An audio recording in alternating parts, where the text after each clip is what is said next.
Welcome back to Joy Recaps, movie stories recapped here. Today I will show you an adventure, science fiction, thriller film from 2020 called Voyagers. Spoilers ahead. Watch out and take care. The Earth is perishing. Scientists search for a new planet capable of supporting human life and find it in 2063. The planet is shown on the screen, and a woman explains that it is one that humans can colonize. She goes on to say that a scouting mission should be sent to the planet because the journey will take 86 years. The mission's crew will reproduce on the ship, with the third generation on board becoming the first to reach the planet. On Earth, the crew is genetically engineered by combining the genes of leading scientists. A man is seen discussing the reasoning behind this plan, explaining why the crew will be specifically engineered to man the mission, consisting of children raised and trained specifically for its purpose. The next step is to determine when they will be ready to go. The more youthful the crew, the longer the resources can be preserved. However, the man, Richard, is concerned that they may not be fully prepared to deal with the complexities of space travel on their own. Richard is later seen entering a facility where the child crew is being raised and putting on full protective gear. He walks into the rooms where they live, and when they see him, they all cheer. Richard keeps track of their academic progress before tucking Christopher, Sela, and Zac into bed. Zac expresses his fear to him,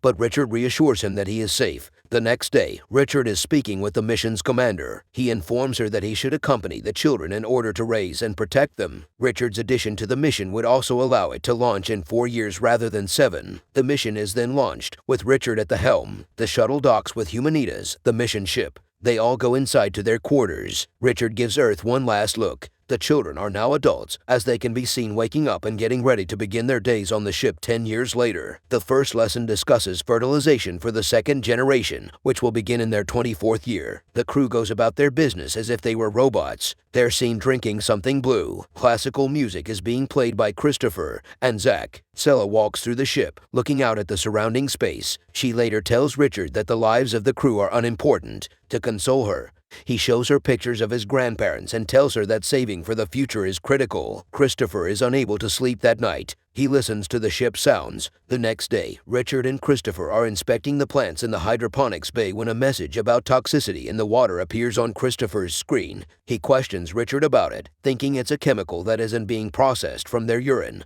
But Richard dismisses his concerns. He has reservations about it, so he later inquires of Zac about the ingredient T56J. They are perplexed as to why the information is unavailable. Throughout the night, the two of them return to figure out what it is. Christopher gets around the firewall and finds the information. The chemical ingredient is present in the blue liquid they consume. Zac believes it is a digestive aid, but they discover that it has other effects on their personality. It dulls and docilizes them, reducing their desires and pleasure responses. They are being drugged and pacified to prevent them from reproducing naturally and overpopulating the ship. They both decide to stop drinking the blue liquid. They later inform Kai and Julie of the information, along with the knowledge of a hidden compartment on the ship. Christopher later attends a session with Richard. He admits he's been lying to them, but he only mentions the unmarked compartment, Pod 23. Richard explains that the mission must have lied to them for a reason, and that the pod could be for the third generation. Following the session, Richard sends a message back to Earth asking if he could share everything with the crew and be completely honest with them so that they don't lose faith in him. It will take time for the message to reach its destination. Christopher has a fantasy about Sela the next day while standing in line next to her. They eat lunch, and he continues to stare at her, but Zac approaches her and tells her that she has changed. Richard enters and instructs him not to grab her in violation of the rules. Christopher and Zac are seen fighting and going too far in the gym. The others are baffled by what is going on. The two of them begin to feel the consequences of not taking the drug. They hear ship noises and go to an observation room where they see one of their coworkers. When the three of them discuss what it could be, he tells them that he believes it is some kind of alien life form. Sela and Richard are in his office, and he is showing her dried earth plants. Zac and Christopher enter the room after hearing them talking. Zac becomes envious when he notices Richard touching Sela's shoulder. When they lose contact with Earth, Richard informs them that their transmitter must be repaired. While the others continue with their roles, Zac will accompany him. As Zac notices Sela and approaches her again, the preparations begin. When she tells him about the suit he'll be wearing, he begins inappropriately touching her. Richard rushes in and pulls him away from her. He asks Zac what's going on, but he flees. Looking for him, Richard comes across Phoebe.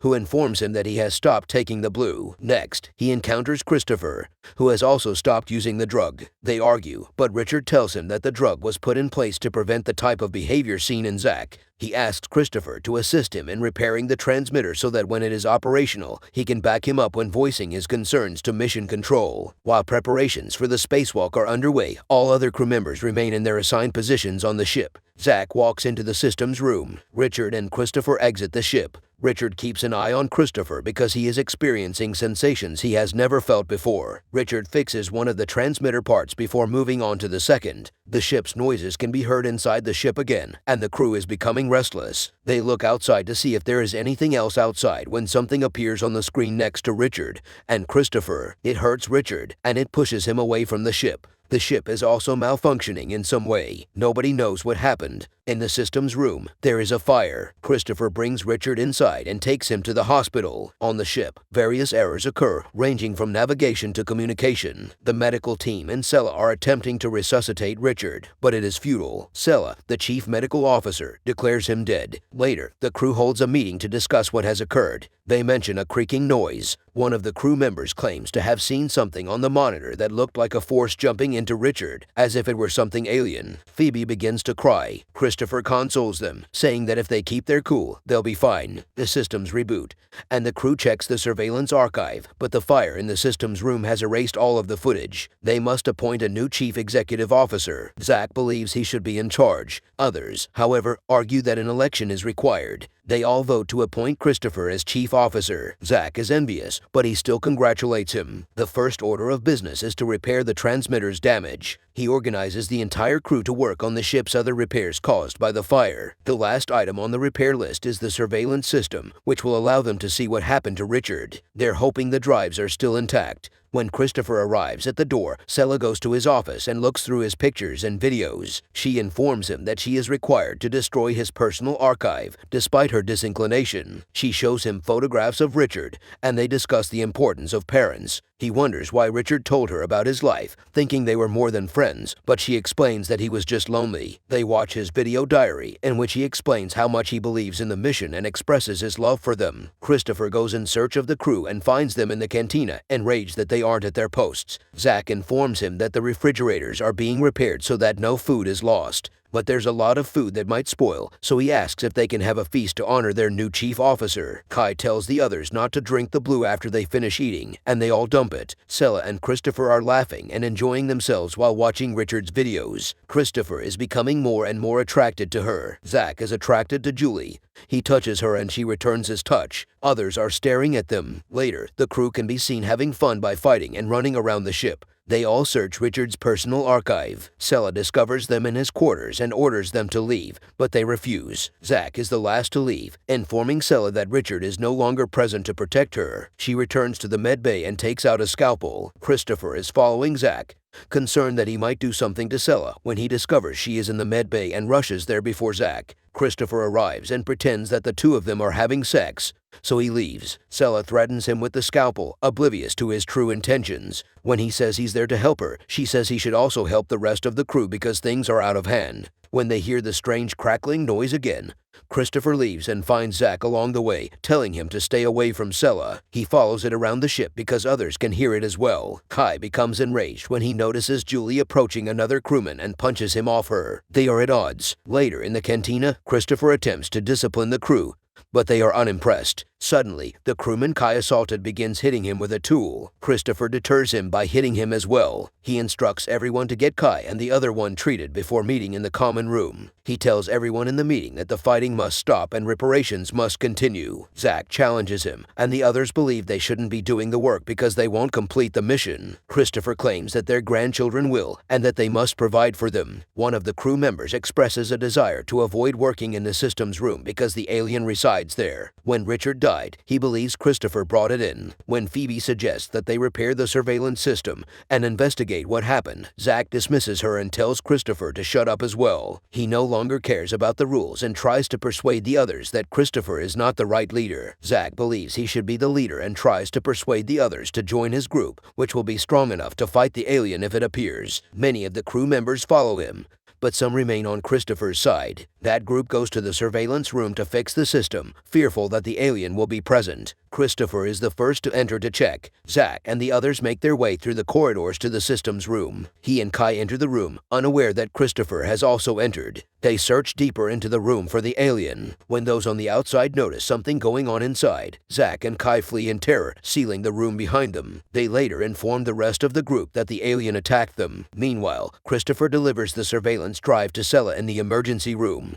She, and a few others go over the footage. They discover the footage from the system's room and realize that it was Zac and Kai who electrocuted Richard, and then lied about the alien. The group decides to remain silent for the time being until they figure out what to do. Christopher and Sela discuss Zac while hiding the drive in her room. He believes that this is how they are without the drug, but she disagrees, claiming that the two of them are not the same. He expresses concern that the others will not care about the truth, and that he may not care either. Sela instructs him to remain with her. They kiss and sleep with each other. A knock comes on Sela's door in the morning. Zac has stated that he will come inside, one way or another. Zac and Kai invite her and Christopher to another celebration in the cantina when she and Christopher open the door. While the others are eating, Christopher's group arrives. Zac invites them to go out to eat. He stands up and declares himself the new chief officer as they sit down. Christopher abruptly stands up, walks over to a monitor, and plays the incident footage. He informs the others that Zac murdered Richard, and that there is no alien, and that he has been deceiving them. He suggests that Zac remain in his room while they consult the program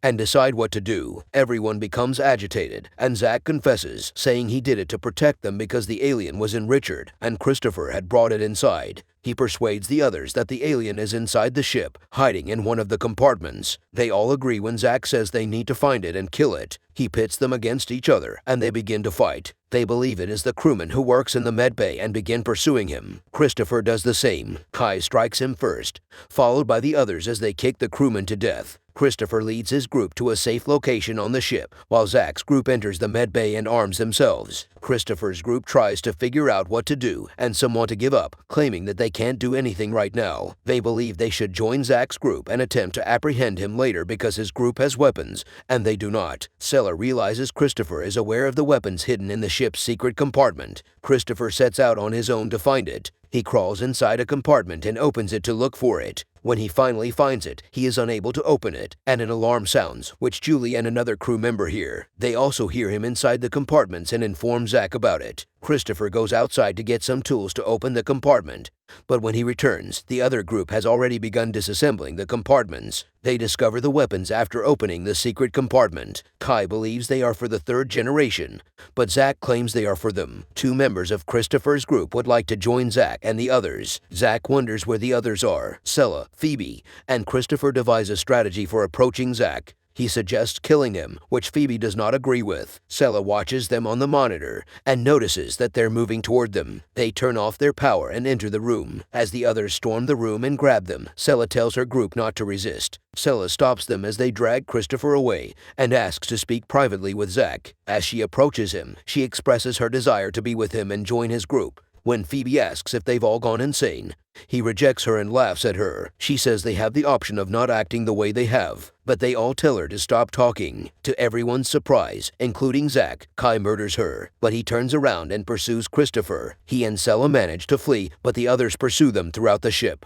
They hide in a vent, but the others quickly figure it out. Julie warns Zac not to shoot inside because he is destroying their food supply. He dispatches one of his men to track them down, but they flee once more. When someone shoots at them, they begin looking for weapons. Christopher discovers a fire extinguisher, and when Kai enters the medbay, they incapacitate and accidentally kill him. Zac tracks them down quickly and shoots at them as they flee. They enter an airlock, and Christopher instructs Sela to put on a spacesuit. He closes the airlock window. When Zac gets there, he shoots without thinking, because the hatch to the outside has been opened.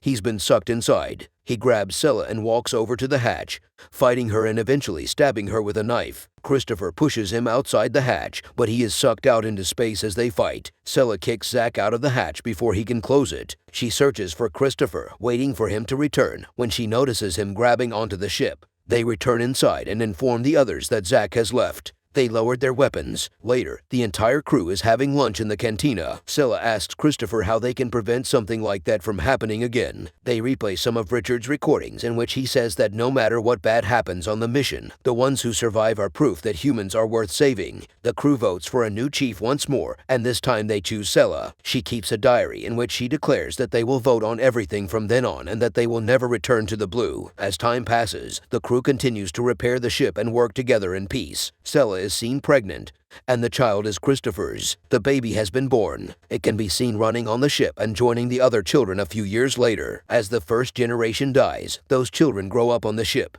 The Humanitas can be seen floating in space 86 years after the mission began and engaging in its drive to land on the planet. Both the older and younger generations are looking forward to their new home on the alien planet.